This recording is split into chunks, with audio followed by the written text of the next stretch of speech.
Welcome to The Color Line, an audio presentation of the Black Experience. Episode 1.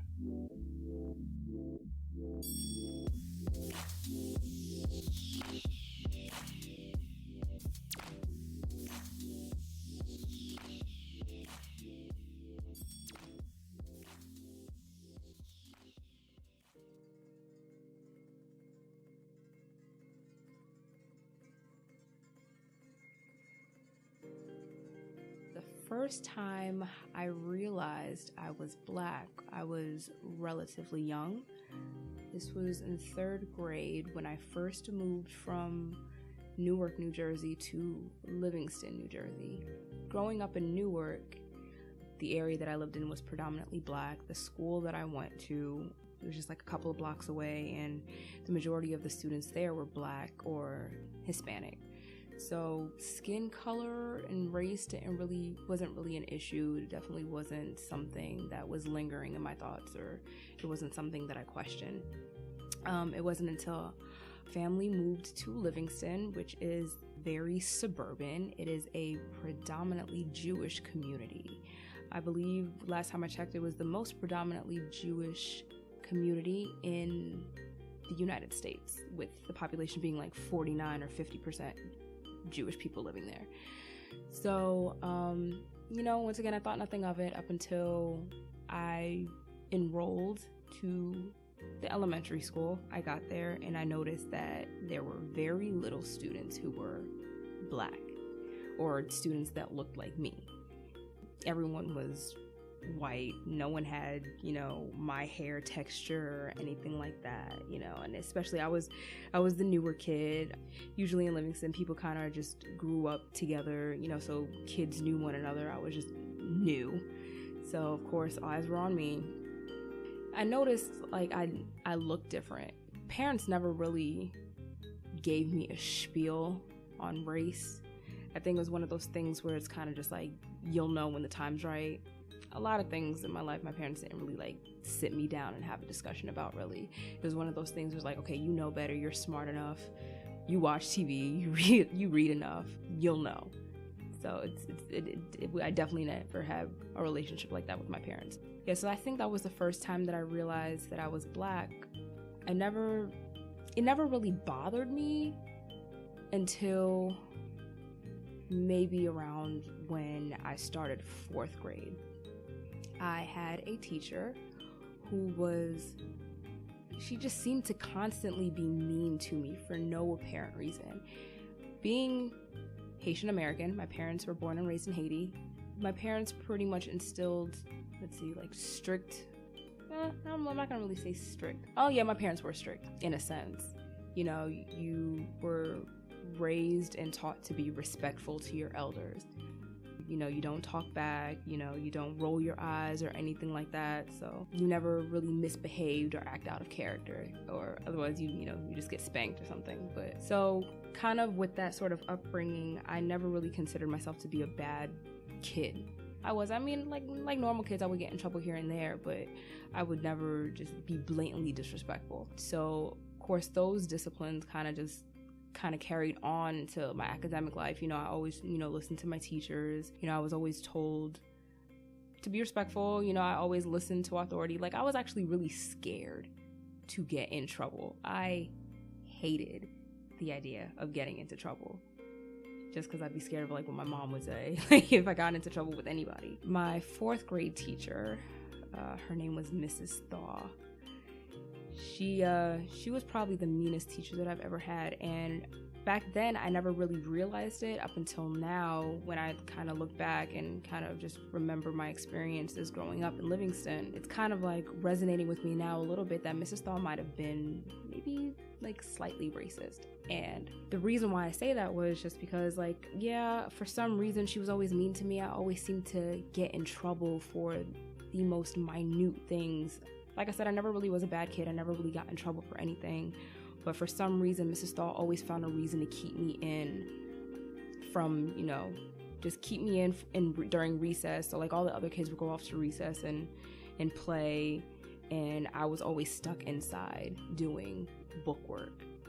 The only other person who had darker skin was another classmate of mine who was Indian.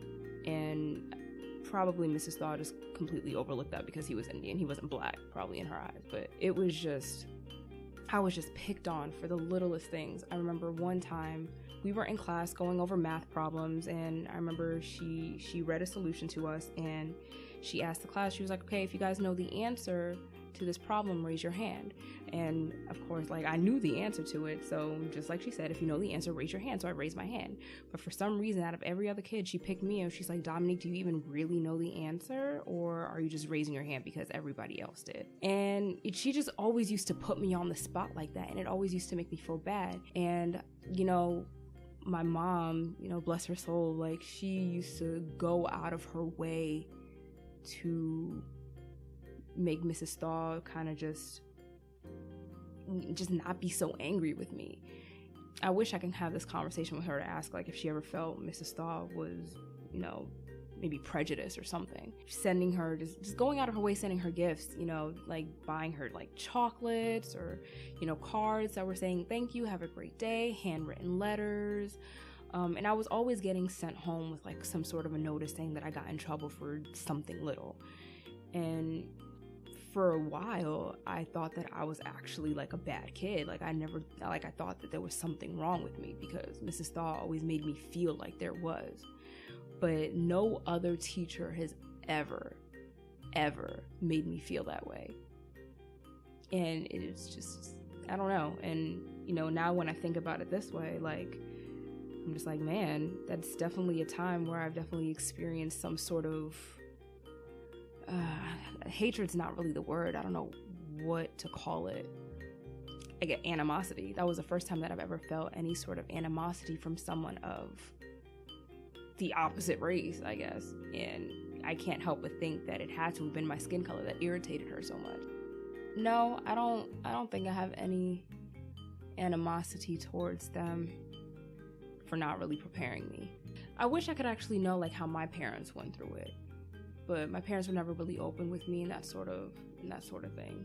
So, I mean, I guess, with the relationship that my parents and I have, or like the relationship that my father and I have, it's not really super open. So no, I don't know. I know now. You know what I mean? Now, is this something that I would pass along to my children? Yeah, absolutely. I would. I don't know. I think it's definitely something that needs to be passed on. Maybe they feel like it's not really the most comfortable conversation to have. Maybe they don't want to instill any sort of insecurities to their children about what they can't change. I mean, that's probably how I would interpret it. It has me thinking, like, when's the right time to kind of even really talk to your kid about that? Me, I guess, should it have been when I was in third grade? Maybe. Did my mom try to have some sort of a little side conversation about that, or probably try to, like, indirectly let me know? I don't remember. She might have. Yeah, it doesn't. If she did, it definitely doesn't stick with me, or it's definitely something that I don't remember. Or it just might have been like a conversation that I just deemed insignificant at the time. I don't know. There were a lot of things where I felt like I did not have a lot of things in common with the white kids, especially like our upbringings were completely different. There were a lot of times where the white kids used to like annoy me with certain things. Like one day I'd wear my hair short, and then the next day they'd see like, that I put braids in my hair or whatever, and then they just ask the dumbest questions like, oh, did you put like fertilizer in your hair or something? Like, your hair just grew overnight. Is that your real hair? Go sit down, Becky. I don't have time for you right now. And I'm like, y'all don't understand. It's a black thing. But there were, and these kids try to come off as like, they're open. They don't quote unquote see color, or they don't care, if you're black or whatever. It's kind of weird. It's kind of like they like to hear about the lifestyle of being black without actually being black. Like, I remember every time there was like a new kid that came, a new black kid that came, and 9 times out of 10, a lot of the black kids that would come into the school that were new students, 9 times out of 10, they came from a predominantly black area. Like, for instance, one of my closest friends, she came from Irvington. Now, Irvington is hood. Irvington is hood. My family used to live in Irvington, and then they moved to Newark, and then, they moved to Livingston.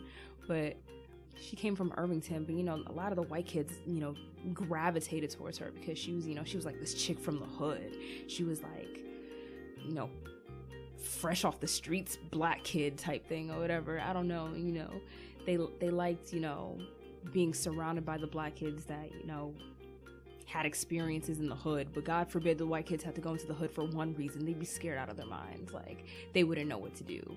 They always used to say, oh, I will never go anywhere near Newark. Okay. They would just say like a lot of ignorant stuff like that. And it's just it used to really, really get on my nerves.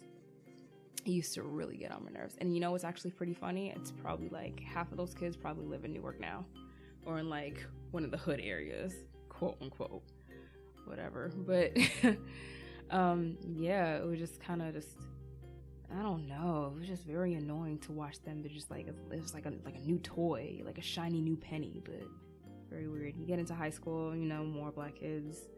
And once again, all the black kids were integrated together. We kind of all stuck together. We all had very similar stories. Like, our parents moved out from poorer areas into a nicer suburban area.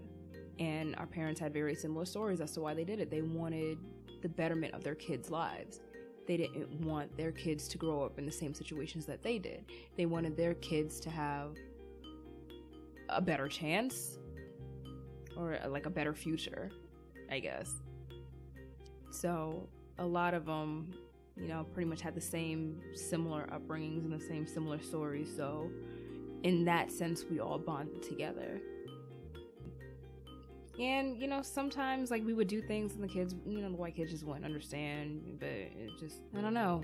We noticed that we were very different. And, there was a point in time where we actually, I think, I'm not going to say we tried to act like them, but just to try to, like I said, just kind of be on, like, a ground level, kind of try to just meet them halfway type thing. So there was a point in time where we tried, like, I'm not going to say extra hard, but we made sure to emphasize our speech, making sure that we're using proper grammar, over time, just kind of being surrounded by like a whole bunch of white kids or whatever, you kind of start to sound white, if you will, or you start to speak proper, and that's like another thing. There were some times where, like I, going to Livingston and living in Livingston or whatever, I would just be like, okay, yeah, like, I don't know, there were times where I was just like, oh, okay, I'm black, but I just want to be able to show you, like, I don't know, we can have, like, a common ground type thing. But then, like, when, hanging out with the black kids, I'm just like, man, I want to show that I'm proud to be black, too. Like, I can be, not both, but, like, I could just prove my worth, I guess. And in a sense of trying to, I guess when I was trying to prove my worth to the white kids, I felt like I was losing sense of being proud to be black. I'm 100% proud to be black now, though.